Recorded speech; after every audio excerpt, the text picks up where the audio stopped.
बच्चों इस वीडियो में हम class 12th physics chapter 9 ray optics and optical instrument की एक्सरसाइज कंटिन्यू करेंगे। लास्ट वीडियो में हमने क्वेश्चन नंबर 9 तक कंप्लीट कर लिए थे। अब इस वीडियो में हम क्वेश्चन नंबर 10 से स्टार्ट करते हैं। यहाँ साइड में बच्चों आपको ये सॉल्यूशन दिख रहा होगा, इनका प्रॉपर सॉल्यूशन, इसकी पीडीएफ भी आपको मिल जाएगी, डिटेल आपको स्क्रीन पर दिख रही होगी। तो चलिए शुरू करते हैं question number 10। What is the focal length of convex lens of focal length 30 centimeter in contact with the concave lens of focal length 20 centimeter? Is the system a converging or diverging lens? Ignore the thickness of the lenses. बच्चों यहाँ पर हमें दो lenses के combination की focal length बतानी है। एक लेंस है इसमें कॉन्वेक्स लेंस, उसकी फोकल लेंथ हमें 30 सेंटीमीटर गिवन है। दूसरा लेंस है concave lens, focal length 20 centimetre given है। अब इसके कॉम्बिनेशन की फोकल लेंथ बतानी है और नेचर बतानी है कि ये कन्वर्जिंग रहेगा या फिर डाइवर्जिंग। तो हमें इसमें गिवन है F1 is equal to 30 centimetre. Convex lens की फोकल लेंथ है ये, इसलिए पॉजिटिव लेंगे। F2 ये हमें गिवन है 20 सेंटीमीटर, इसको हम माइनस में लेंगे क्योंकि ये कॉन्केव लेंस की है। अब हमें फाइंड करनी है यहाँ पर F, मतलब जो कॉम्बिनेशन की फोकल लेंथ है वो। तो हमारे पास फॉर्मूला होता है 1/f is equal to 1/f1 plus 1/f2। तो 1/f की वैल्यू आ जाएगी, यहाँ पर रखेंगे हम 30 और यहाँ आ जाएगा ये -20, क्योंकि कॉन्केव की है इसलिए ये माइनस में आएगी फोकल लेंथ। एलसीएम ले लिया हमने, ये 60 एलसीएम आ गया, 32 जा और 23 जा, तो ये -1/60 आ गया। तो इस तरह से f की वैल्यू क्या आ गई, 1/f है -1/60, तो f आ गया ये -60 सेंटीमीटर। नेगेटिव साइन क्या शो कर रहा है कि जो कॉम्बिनेशन ऑफ लेंसेज है वो बिहेव करेगा डाइवर्जिंग लेंस की तरह। ठीक है, नेगेटिव साइन ये बता रहा है कि कॉन्केव लेंस की तरह बिहेव करेगा। तो ये था क्वेश्चन नंबर 10, बहुत ही छोटा सा सॉल्यूशन था इसका। अब नेक्स्ट क्वेश्चन देखते हैं, क्वेश्चन नंबर 11।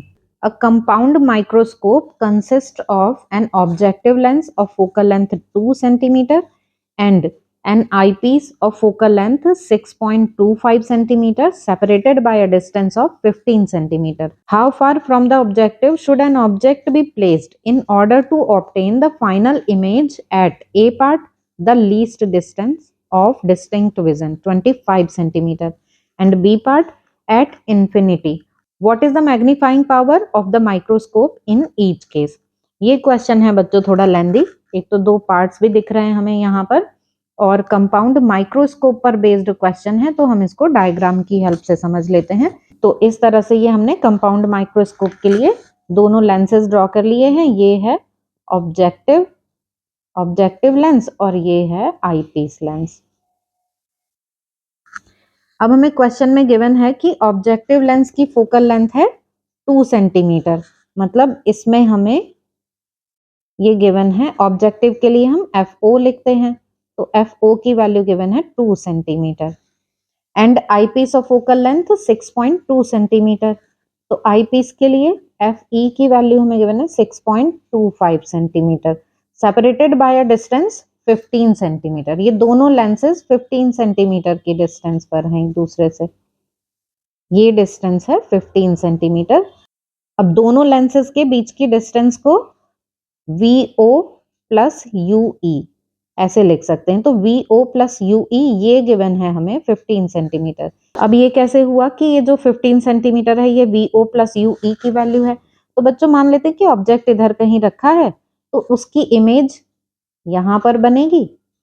अब ये हो गई VO डिस्टेंस, है ना, ऑब्जेक्टिव के लिए, और ये ऑब्जेक्ट दूसरे आईपीस के लिए ऑब्जेक्ट का काम करता है, तो UE हो गई है।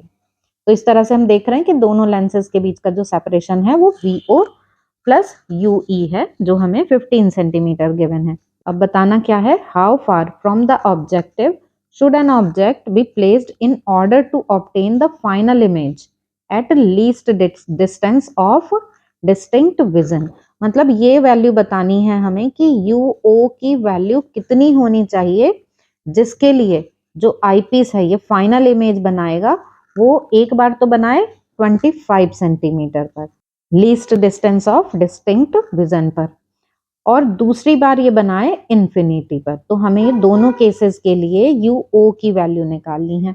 तो पहले फर्स्ट पार्ट देख लेते हैं। फर्स्ट पार्ट में हमें ये गिवन है कि फाइनल इमेज बन रही है least distance of distinct vision 25 centimetre पर, मींस ये वीई की वैल्यू गिवन है। तो V E minus 25 centimetre, minus sign आप समझ गए साइन कन्वेंशन की वजह से है, क्योंकि फाइनल इमेज इधर कहीं बनेगी, ऐसे कहीं यहां पर बनेगी ना ये फाइनल इमेज, तो ये नेगेटिव आएगी।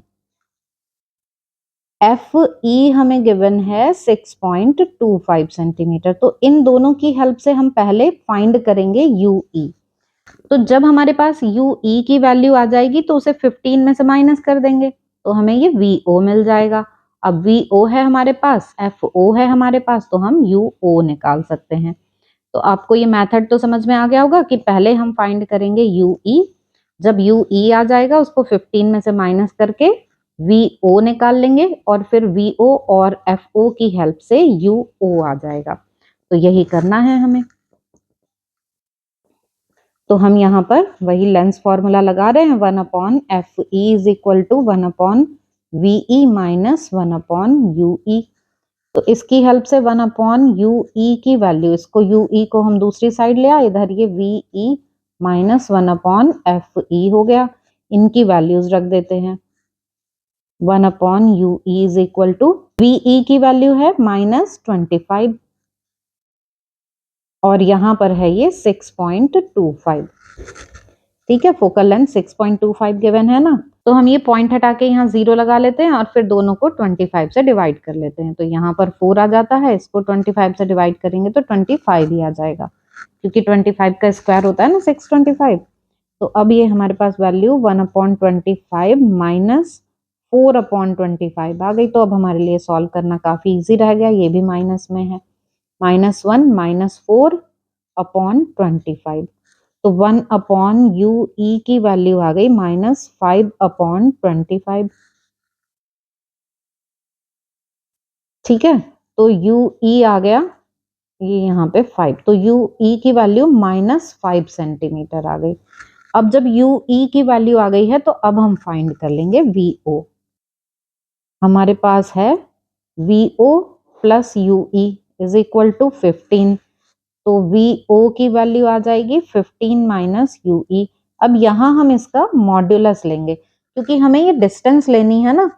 ये जो हमें माइनस दिया हुआ है वो तो जस्ट एक साइन कन्वेंशन है। ये टोटल डिस्टेंस 15 है और ये वाली हमारे पास डिस्टेंस आ गई 5 सेंटीमीटर। तो ये बची हुई कितनी हो गई 10 सेंटीमीटर। तो 15 माइनस इसका मॉड्यूलस, तो 15 minus 5 is equal to 10 centimetre. ये वी ओ की वैल्यू आ गई है। नाउ वी हैव, अब हमारे पास क्या क्या है, V O is equal to 10 centimetre, ये ऑब्जेक्टिव लेंस के लिए, और इसकी फोकल लेंथ हमें गिवन है 2 सेंटीमीटर। तो अब हम यहाँ पर इसकी हेल्प से यू ओ फाइंड कर सकते हैं। तो 1 upon F O is equal to 1 upon V O minus 1 upon U O. तो यहाँ से अब 1 अपॉन यू ओ हम निकाल लेंगे, 1 upon V O minus 1 upon F O. V O की वैल्यू है 10 और फोकल लेंथ है 2, तो एलसीएम आ गया 10, 1 माइनस 5। तो 1 upon U O is equal to -4 upon 10। तो इससे यू ओ की वैल्यू 10 अपॉन 4 मीन्स 2.5 सेंटीमीटर ये आ गई। माइनस साइन क्या शो कर रहा है कि ये लेफ्ट में है ऑब्जेक्ट, तो वो हमें डायग्राम से भी क्लियर दिख रहा है। तो यू ओ की वैल्यू 2.5 सेंटीमीटर ये आ गई है। So the object should be placed at 2.5 centimeter distance in front of objective lens। ठीक, अब इसका बी पार्ट देख लेते हैं। बी पार्ट में फाइनल इमेज इन्फिनिटी पर बन रही है। ठीक है, तो इस बार हमें वी ई की वैल्यू गिवन है इन्फिनिटी। वी ई इन्फिनिटी है, एफ ई वही 6.25 सेंटीमीटर है। अब हमें फाइंड करना है इससे यू ई इस केस में। तो 1 upon 1 upon F is equal to 1 upon V minus 1 upon U E. अब यहाँ पर हम देख रहे हैं कि वी इंफिनिटी है, तो 1 अपॉन इंफिनिटी मतलब 0, तो जो एफ की वैल्यू है वही यू की वैल्यू हो जाएगी। तो 1 upon U is equal to 1 upon V minus 1 upon F 1 upon infinity minus 1 upon 6.25, ये 1 अपॉन यू की वैल्यू है। 1 अपॉन इंफिनिटी 0 हो गया, इसका मतलब यू की वैल्यू आ गई -6.25 सेंटीमीटर। ये 1 upon infinity is equal to 0। अब यू की वैल्यू आ गई है, तो सेम प्रोसीजर जैसे हमने पहले किया ए पार्ट में, अब हम इसकी हेल्प से फाइंड कर लेंगे। तो वी ओ की वैल्यू आ जाएगी 15 माइनस यू ई, 15 माइनस 6.25, तो ये आ गया 8.75, ये वी ओ की वैल्यू आ गई। अब जब हमारे पास वी ओ आ गया है तो हम इजीली यू ओ निकाल सकते हैं। V O is equal to 8.75 centimetre और F O is equal to है 2 सेंटीमीटर। तो हम यहाँ से अब फाइंड कर लेंगे यू ओ, वही formula 1 upon U O is equal to 1 upon V O minus 1 upon F ओ।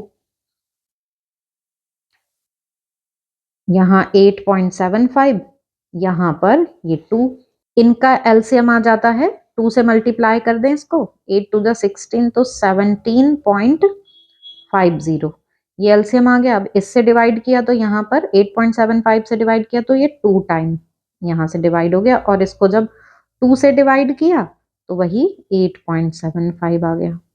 8.75 में से 2 माइनस किया तो ये 6.75 यहाँ माइनस, और अपॉन में ये 17.50।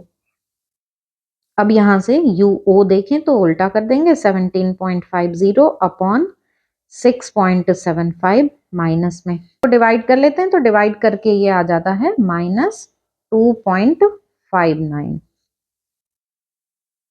तो यू ओ की वैल्यू आ गई इस केस में 2.59। तो अब इस केस में जब फाइनल इमेज इंफिनिटी पर बन रही है तो यू ओ की वैल्यू 2.59 सेंटीमीटर आ गई। अब मैग्निफिकेशन देख लेते हैं दोनों केसेस के लिए। तो मैग्निफिकेशन ए पार्ट के लिए m is equal to V O upon U O, और लीस्ट डिस्टेंस पर बन रहा है 25 सेंटीमीटर पर, तो 1 प्लस डी अपॉन एफ ई, ये फॉर्मूला आएगा। ठीक है, फाइनल इमेज कहां पर है? फाइनल इमेज एट 25 सेंटीमीटर, ये तब के लिए है। तो यहाँ पर वैल्यूज रख देते हैं हम। वी ओ की वैल्यू 10, यू ओ की वैल्यू 2.5। ये यहाँ हम ऊपर एक बार देख लेते हैं कि यहाँ ए पार्ट में वी ओ ये आया हमारे पास 10 सेंटीमीटर और यू ओ की वैल्यू 2.5 आई। हम जस्ट यहाँ पर इनके मैग्नीट्यूड्स ले रहे हैं, इसलिए हम साइन नहीं लगा रहे। तो 10 अपॉन 2.5 और यहाँ पर 1 प्लस डी की वैल्यू 25 और एफ ई ये हमें गिवन है 6.25। इसको सॉल्व करेंगे हम, तो यहाँ पर 25 से इसको डिवाइड करेंगे तो 4 आ जाएगा, और यहाँ पर हम 2 0 लगा लेते हैं, तो 25 से ये ऊपर 100 आ गया, और यहाँ पर 25, फिर 25 से ये 4 आ गया, तो 1 प्लस 4, तो 4 इंटू 5 आ गया, और मैग्निफिकेशन आ गया 20 टाइम्स। ठीक है, तो m की वैल्यू आ गई 20, ये आ गई a पार्ट के लिए।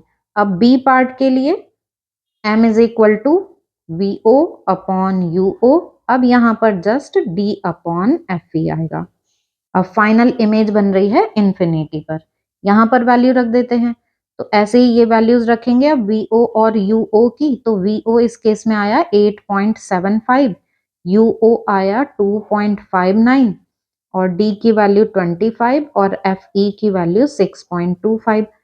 तो यहाँ तो हमें ये ऐसे ही मिल गया, मतलब 4 टाइम्स में मिल गया ये, और इधर इसको डिवाइड किया हमने, पॉइंट से पॉइंट तो हट जाएगा, इसको डिवाइड किया तो ये डिवाइड करके आ जाता है 3.38 के आसपास। ठीक है, 3.38। अब इसमें मल्टीप्लाई कर दी हमने 4 की, तो ये आ गया 13.52। इसको हम 13.5 तक लिख लेते हैं। तो इस केस में मैग्निफिकेशन आ गया 13.5। तो बच्चों आई होप कि आपको ये क्वेश्चन क्लियर हो गए होंगे। फिर भी आपके इनसे रिलेटेड कोई भी डाउट्स हो तो आप कमेंट सेक्शन में पूछ सकते हैं। Please like, share and subscribe. Thank you. Thanks for watching. All the very best.